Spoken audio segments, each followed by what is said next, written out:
not necessarily something in support of the rebels.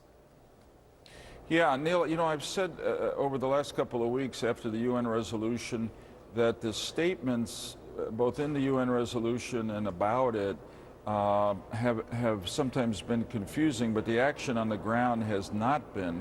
And what I mean is it's very clear that what the coalition forces and now NATO are doing there is directly supportive of the freedom fighters who are trying to overthrow Gaddafi. And of course, I don't mind that. I think we have taken a side, and it's the right side, which is the side of the people of Libya. So it may be official diplomatic policy that we're neutral, but on the ground and in the air over Libya, we're anything but neutral. We're clearing the way for the rebels to move west toward Tripoli.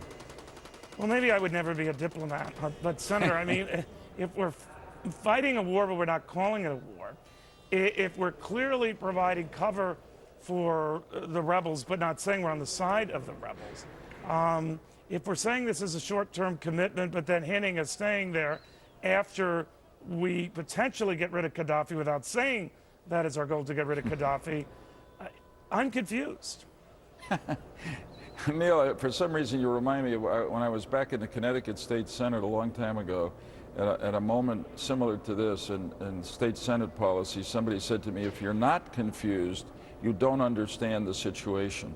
And I think that may, but your description is perfect, and that's why I've said, and I don't know why the confusion continues to exist. Maybe it's diplomatic, maybe it's to sustain the various coalition countries' support, but the reality is, and it's a powerful reality, that we're taking a principled position. It's the right position for America and the world to take. We're against slaughter by Gaddafi of his own people, and we're for the people who are fighting for freedom in Libya and more broadly in the Arab world. That's the right side to be on. I'm sorry, sir, but would that extend then to Bahrain or Syria or Yemen or God knows what the next uprising will be? Well, it could. I mean, my own hope is that the strong position that the world community has taken in Libya sends a very clear message to other autocratic or totalitarian regimes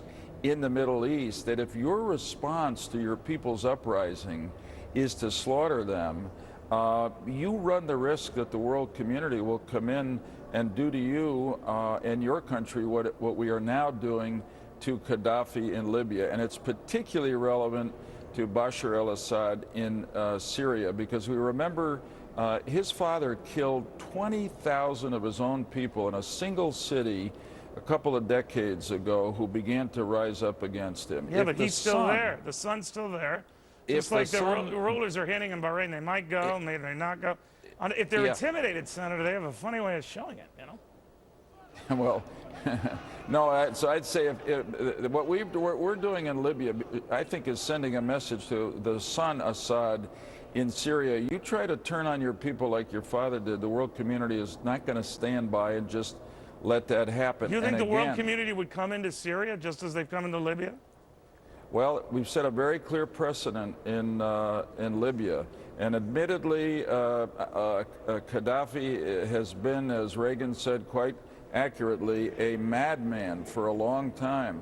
But so Assad has run an incredibly totalitarian and brutal government and killed a lot of his own people. So yes, and remember, we're on the side of the great majority in the Arab world today. We're on the side of the people. We're on the side of freedom and modernity.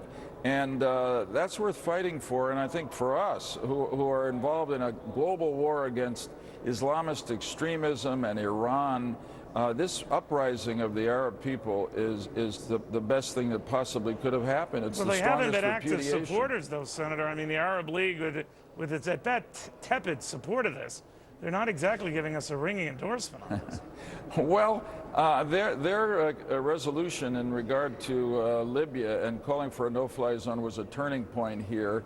Of course, the Arab League is composed of some of the leadership of the countries that are worried now about their own people you're right. rising up. But I think the people in the Arab world want a better future, and they want it not to be an Islamist extremist future.